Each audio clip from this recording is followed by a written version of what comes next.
Hi everyone, welcome back to simple and beautiful channel. ಎಲ್ಲರೂ ಹೇಗಿದ್ದೀರಾ? I hope ಎಲ್ಲರೂ ಚೆನ್ನಾಗಿದ್ದೀರಾ ಅಂತ ಭಾವಿಸ್ತಾ ಮತ್ತೊಮ್ಮೆ ನಮ್ಮ ಯೂಟ್ಯೂಬ್ ಚಾನಲ್ಗೆ ಸ್ವಾಗತ. ವಿಡಿಯೋ ತಡ ಮಾಡೋದು ಬೇಡ. ಇವತ್ತಿನ ವಿಡಿಯೋದಲ್ಲಿ ನಾನು ಒಂದು ಚಿಕನ್ ಗ್ರೇವಿನ ಮಾಡಿ ತೋರಿಸ್ತಿದ್ದೀನಿ. ತುಂಬಾ ಟೇಸ್ಟಿಯಾಗಿರುತ್ತೆ. ಸಾಂಬಾರು ಮಾಡೋದಕ್ಕಿಂತ ಗ್ರೇವಿ ಮಾಡಿದ್ರೆ ಇನ್ನೂ ಟೇಸ್ಟ್ ಜಾಸ್ತಿ ಇರುತ್ತೆ. ಅದನ್ನು ಹೇಗೆ ಮಾಡೋದು ಅಂತ ನೋಡೋಣ ಬನ್ನಿ. ಒಂದು ಬಾಣಲೆ ಇಟ್ಬಿಟ್ಟು ಅದಕ್ಕೆ ಸ್ವಲ್ಪ ಆಯಿಲ್ ಹಾಕ್ಬಿಟ್ಟು ನಾವೇನು ಮಸಾಲ ಪದಾರ್ಥ ತಗೊಂಡಿರ್ತೀವಿ ನೋಡಿ, ಕಾಯಿ ಸ್ವಲ್ಪನೇ ಹಾಕಿದ್ದೀನಿ. ಒಂದು ದೊಡ್ಡ ಸ್ಪೂನಲ್ಲಿ ಒಂದು 2 ಸ್ಪೂನ್ ಅಷ್ಟಿದೆ. ಮತ್ತು ಒಂದು 2 ಬೆಳ್ಳುಳ್ಳಿ, ಜೊತೆಗೆ ಮೆಣಸು. ಇದಕ್ಕೆ ಹಾಕಬೇಕಾದಂಥ ಜಾಸ್ತಿ ಇಂಗ್ರೀಡಿಯೆಂಟ್ಸ್ ಅಂತಂದರೆ ಮೆಣಸು ಮತ್ತು ಬೆಳ್ಳುಳ್ಳಿ ಜಾಸ್ತಿ ಕ್ವಾಂಟಿಟಿ ಇರುತ್ತೆ ಇದರಲ್ಲಿ. ನೋಡಿ, ಒಂದು ದೊಡ್ಡ ಸ್ಪೂನಲ್ಲಿ ಇದು ಮೆಣಸಿದೆ. ಇದನ್ನು ಚೆನ್ನಾಗಿ ಫ್ರೈ ಮಾಡ್ಕೊಳ್ಳೋಣ. ಮತ್ತು ಚಕ್ಕೆ ಲವಂಗ ಸ್ವಲ್ಪನೇ ಹಾಕಿದ್ದೀನಿ, ಒಂದು 2 ಜೊತೆಗೆ ನಾವು ಬೆಳ್ಳುಳ್ಳಿ ತಗೊಂಡಿರುವಷ್ಟು 1/4 ಭಾಗ ಶುಂಠಿಯನ್ನು ಹಾಕೋಬೇಕು.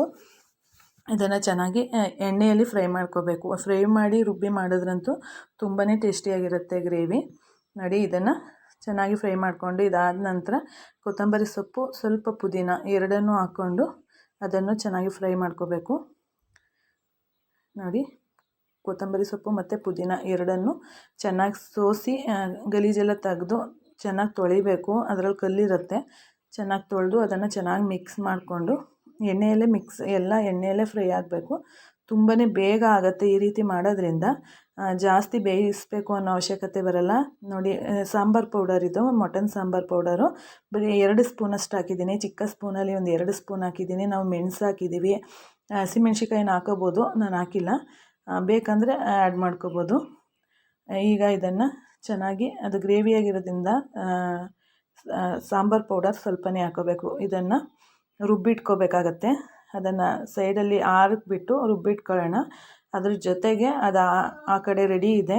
ಈಗ ಇನ್ನೊಂದು ಪ್ಯಾನ್ ಇಟ್ಬಿಟ್ಟು ಅದಕ್ಕೆ ಆಯಿಲ್ ಹಾಕಿ ಈರುಳ್ಳಿ ಚೆನ್ನಾಗಿ ಫ್ರೈ ಮಾಡಿಕೊಂಡು, ಇದರಲ್ಲಿ 1 kg ಚಿಕನ್ ಇದೆ. ಇದನ್ನು ಚೆನ್ನಾಗಿ ಫ್ರೈ ಮಾಡ್ಕೋಬೇಕು.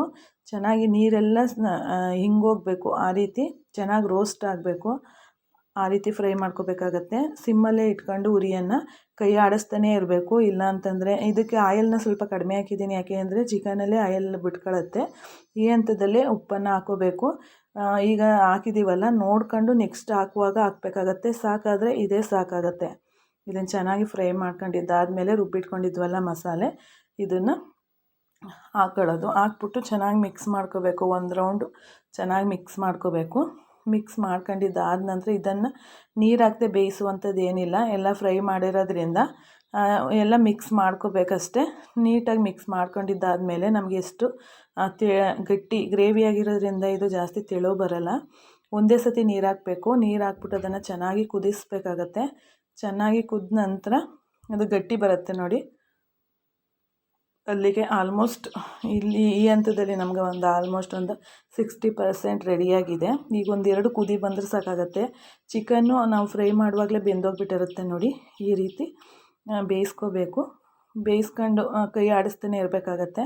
ಗಟ್ಟಿ ಇರೋದ್ರಿಂದ ಏನಾಗುತ್ತೆ, ಜಾಸ್ತಿ ತಳ ಹಿಡಿಯುವಂಥದ್ದು ಜಾಸ್ತಿ ಆಗುತ್ತೆ. ನೋಡಿ, ರೆಡಿಯಾಗಿದೆ ಈಗ ಚಿಕನ್ ಗ್ರೇವಿ. ಇದು ಇಡ್ಲಿಗೆ, ದೋಸೆಗೆ, ಪೂರಿಗೆ, ಚಪಾತಿಗೆಲ್ಲ, ಮುದ್ದೆಗೂ ತುಂಬಾ ಚೆನ್ನಾಗಿರುತ್ತೆ. ತುಂಬಾ ಟೇಸ್ಟಿಯಾಗಿರುತ್ತೆ. ಈ ರೀತಿ ಒಮ್ಮೆ ಟ್ರೈ ಮಾಡಿ. ಇದನ್ನು ಮಾಡುವಾಗ ಜಾಸ್ತಿ ತೆಳು ಮಾಡಬಾರ್ದು. ಇದು ಗಟ್ಟಿಯಾಗೇ ಇರಬೇಕಾಗತ್ತೆ. ಧನ್ಯವಾದಗಳು friends. Thank you for watching.